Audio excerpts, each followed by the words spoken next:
ननद रानी, ये बर्तन में जूठन पड़े हैं, तुम्हें ठीक से बर्तन धोने भी नहीं आते हैं। चलो फिर से सारे बर्तन को धो। कहते हुए चांदनी ने सारे बर्तन दोबारा से पलट दिए। भाभी का रवैया देख सरिता गुस्से में चीखती हुई अपनी माँ के पास जाकर रोने लगी। माँ, भाभी को मना कर दो, भाभी मुझसे नौकरों की तरह काम करवाती हैं। मैंने बर्तन धो के रखे और उन्होंने दोबारा से जूठा बोलकर सारे बर्तन पलट दिए। मुझे दोबारा धोने के लिए बोल रही हैं। नौकर हूँ क्या मैं उनकी? आप बीमार क्या पड़ी? उसने तो मुझे नौकर बना लिया है। दोनों टाइम का खाना भी बनवाती है, झाड़ू पोछा भी करवाती है, बर्तन भी धुलवाती है। सारा काम मैं करती हूँ और वो बस बैठे बैठे मुझे ऑर्डर देती है।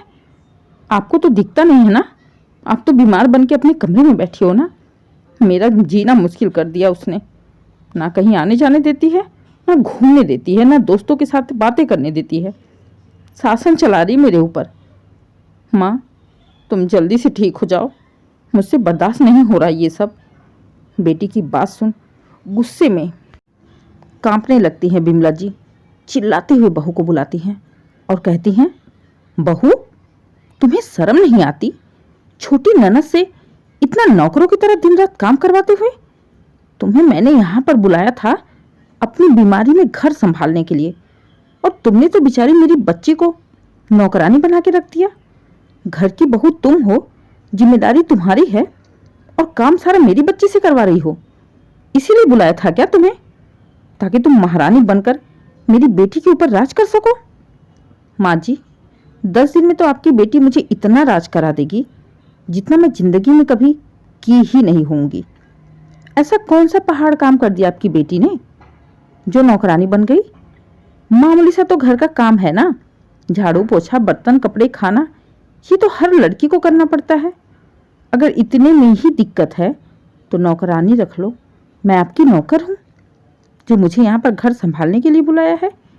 जैसे आपकी बेटी लाडली है, वैसे मैं भी अपने माँ बाप की लाडली हूँ। और वैसे भी ये सारे काम तो मेरे रोज के होते हैं।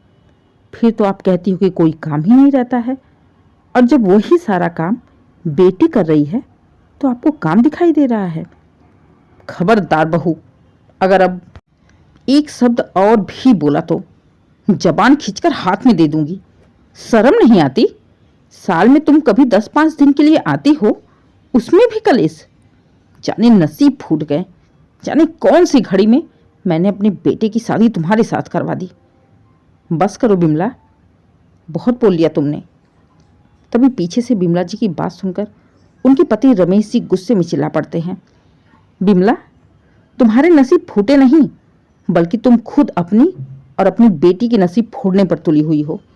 घर में जवान बेटी के होते हुए भी बीमारी में तुम बहू को बुला रही हो खाना बनाने के लिए। 2 लोगों का खाना तुम्हारी बेटी नहीं बना सकती है? तुमने एक बार भी नहीं सोचा कि तुम्हारा बेटा सुबह ऑफिस चला जाता है और शाम को आता है। आने के बाद घर का काम करता है, साफ सफाई करेगा, खुद बनाएगा, खाएगा, कपड़े धोएगा। वो कैसे रहेगा? सोचा है तुमने? सोचा है जी, बोला है बेटे को कि नौकरानी लगवा ले खाना बनाने के लिए। माँ जी, उसकी ज़रूरत नहीं है। मैंने राजन को खुद खाना बनाना सिखा दिया है। हफ्ते में 1 दिन खाना तो वो खुद ही बना लेते हैं, और बहुत ही अच्छा बनाते हैं। हाँ हाँ बहू, तुमसे तो यही उम्मीद थी। यहाँ पर मेरी बेटी को नौकरानी बना दिया, और वहाँ पर बेटे को ऑफिस से आता होगा तो रात को तुम्हारा खाना बनाता होगा। तुमसे यही उम्मीद है। तुम मेरे घर में जाने कहाँ से आ गई हो। जो अपने पति की नहीं हो सकती, वो भला सास ननद की क्या ही होगी। बिमला जी आए दिन चांदनी को ताने देती रहती थी, लेकिन चांदनी पर उनकी बातों का कोई असर होता ही नहीं था। चांदनी को अच्छे से पता था कि बिमला जी इस समय बीमार हैं, तो बिस्तर से उठने के लायक नहीं हैं, बैठे बैठे जबान ही चलाएंगी। यही एक बढ़िया मौका मिला था चांदनी को अपनी ननद सरिता से घर के काम करवाने का। इसलिए वो जानबूझकर सरिता को सुबह तड़के 5 बजे उठाती है। 8 बजे तक भी ना उठने वाली भला सुबह सुबह 5 बजे कैसे उठ सकती है? सरिता की अभी शादी नहीं हुई थी। सरिता अपने भाई से 8 साल छोटी थी। जब चांदनी इस घर में आई थी तो सरिता 17 साल की थी, लेकिन आज 8 साल बाद वो पूरे 25 की हो गई थी। बिमला जी सरिता को इतनी लाड प्यार से रखती थी कि कभी भी उससे एक गिलास पानी तक नहीं उठाया होगा। जो सरिता माँ के राज में एक गिलास पानी तक नहीं उठाती थी, आज वही भाभी के राज में सुबह 5 बजे उठकर घर के कामों में लग जाती है। चांदनी भी सरिता से इतने गुस्से में और इतनी तेज बातें करती कि पहली बार सरिता किसी से डरी थी।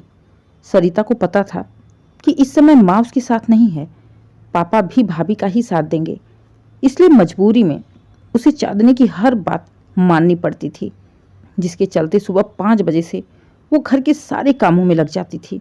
झाड़ू पोछा, बर्तन, कपड़े, खाना, नाश्ता, सब कुछ सरिता के भरोसे था। चांदनी बस यहाँ नाम का ही घर संभालने के लिए आई थी। वो लगातार सरिता के आगे पीछे खड़ी होकर उससे घर के सारे काम करवाती थी, जो देख देख कर बिमला जी चांदनी को 1000 गालियां देती थीं, चिल्लाती थीं, लेकिन कमरे में पड़े पड़े बिमला जी की बातों का असर चांदनी पर होता ही नहीं था। वो सारी बातों को अनसुना करते हुए लगातार सरिता से घर के काम करवाती रहती थी। असल में बिमला जी ने सरिता को इतने लाड प्यार से पाल पोस कर बड़ा किया कि शादी की उम्र हो गई, लेकिन सरिता को एक कप चाय भी बनाने नहीं आती थी, क्योंकि बिमला जी ने कभी उससे कोई काम कराया ही नहीं था। 25 की उम्र थी। 25 की उम्र शादी की उम्र होती है। जब भी कोई लड़के वाले आते तो बिमला जी पैसे के नशे में चूर लड़के वालों से पहले ही कहती, भाई हमारी बेटी बड़ी नाजुक है, बड़ी लाड प्यार से पाला है, इसलिए हमें ऐसे ससुराल की तलाश है जहां हमारी बेटी की कदर हो सके। हमारी तो यही कोशिश रहेगी कि ऐसा ससुराल मिले जहां मायके जैसा प्यार मिले। इतना बढ़ा चढ़ाकर बोलती बिमला जी, इतना बढ़ा चढ़ाकर बोलती कि लड़के वालों को शक हो जाता कि इनकी बेटी इतने लाड प्यार में पली है तो इसे कुछ आता भी है या नहीं। लेकिन बिमला जी शायद ये भूल जाती कि बेटी के प्यार में चाहे बेटी कितना भी लाड प्यार से पली हो, कहीं की राजकुमारी ही क्यों ना हो, ससुराल में चारों तरफ से जिम्मेदारियां होती हैं जो किसी भी कीमत पर निभानी ही निभानी होती हैं। मायके में जितना लाड प्यार होता है, ससुराल में उतनी ही जिम्मेदारियां भी होती हैं, जिसके चक्कर में सरिता की शादी होते होते रह जाती। रमेश जी बेटी और पत्नी दोनों से ही परेशान थे। बेटी कोई काम करना नहीं चाहती और माँ उसे कोई काम करवाना नहीं चाहती, इसलिए उन्होंने जानबूझकर बिमला जी की बीमारी पर चांदनी को बुलाया ताकि वो आकर कम से कम सरिता को कुछ तो घर गृहस्थी सिखा सके, कुछ तो उसको जिम्मेदारी का एहसास दिला सके। जिसके चलते ही चांदनी जानबूझकर बिमला जी की ही बीमारी का फायदा उठाकर घर के सारे काम सरिता से करवाती थी, और इतनी सख्त और गुस्से में इतना तेज बोलती कि मारे डर के सरिता की हालत खराब हो जाती। उसे अच्छे से पता था कि इस समय माँ उसके आगे पीछे उसे बचाने के लिए नहीं खड़ी हो सकती, इसलिए रो रो कर ही सही, लेकिन सरिता घर के काम तो करती ही थी। ऐसा नहीं था कि चांदनी जिससे काम करवाती और खुद आराम करती। वो लगातार सरिता के साथ खड़ी रहती थी, लेकिन काम सरिता से ही करवाती थी ताकि वो कुछ सीख सके। धीरे धीरे बिमला जी की तबीयत में सुधार भी होने लगा था, लेकिन फिर भी कम से कम उन्हें 1 महीने तो आराम करना ही था, जिसके चलते उन्होंने अपने बेटे को फ़ोन करके कहा, बेटा अभी बहू को 1 महीने और छोड़ दो, अभी मुझे सही होने में टाइम लगेगा। इतना सुनते ही चांदनी बोली, नहीं माँ जी, मैं कल के कल ही यहाँ से जा रही हूँ। बहू तुम्हारा दिमाग तो ठीक है, मेरी तबीयत खराब है और तुम यहाँ से जाने की बातें कर रही हो। घर का काम कौन करेगा? आप काम की चिंता मत करिए, घर का काम सरिता करेगी। क्या सरिता करेगी? बहू तुम्हारा दिमाग सही है? तुमने मेरी बच्ची को नौकरानी बना के रखा हुआ है?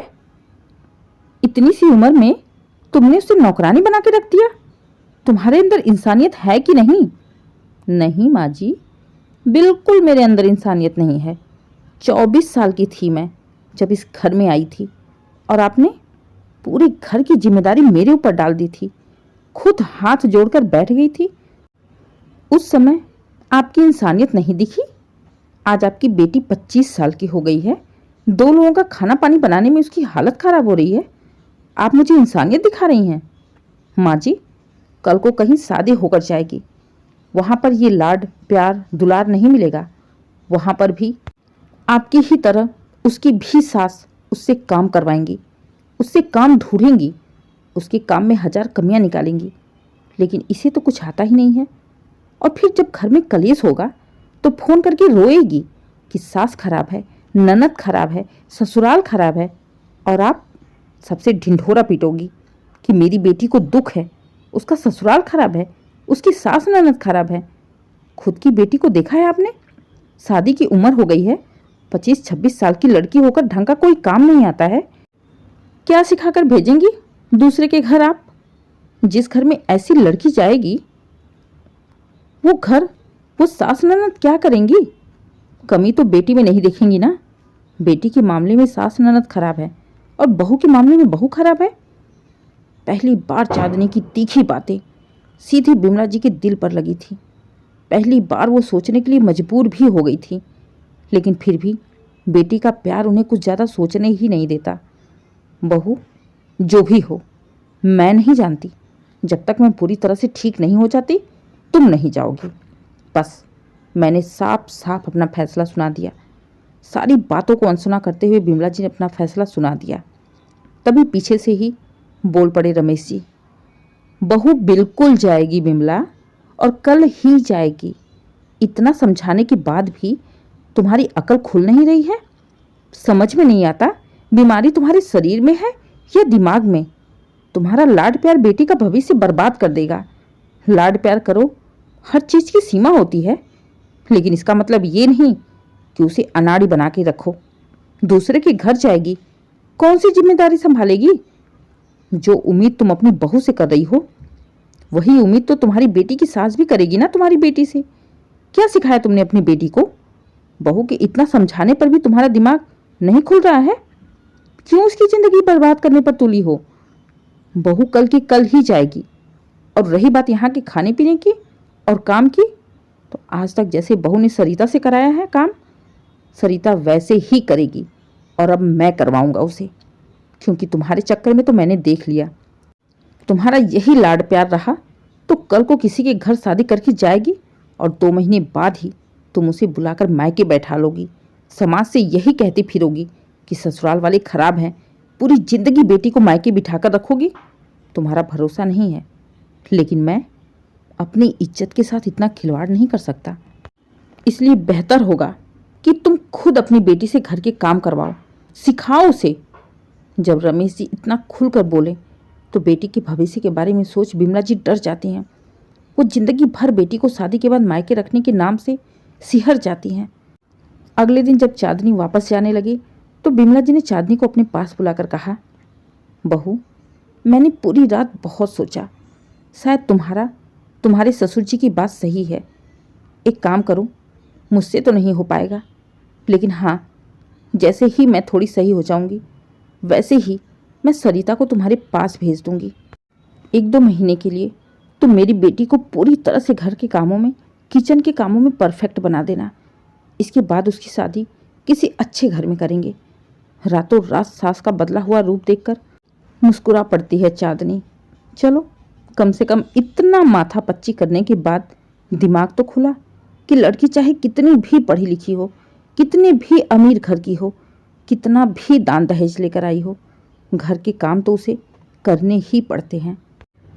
ना तो हर सास ननद खराब होती हैं और ना ही हर बहू खराब होती हैं। सरिता जैसी लड़कियों की सास ननद खराब होती हैं तो बिमला जैसी सास के लिए चांदनी जैसी बहू खराब होती हैं। दोनों ही अलग अलग चीज़ हैं।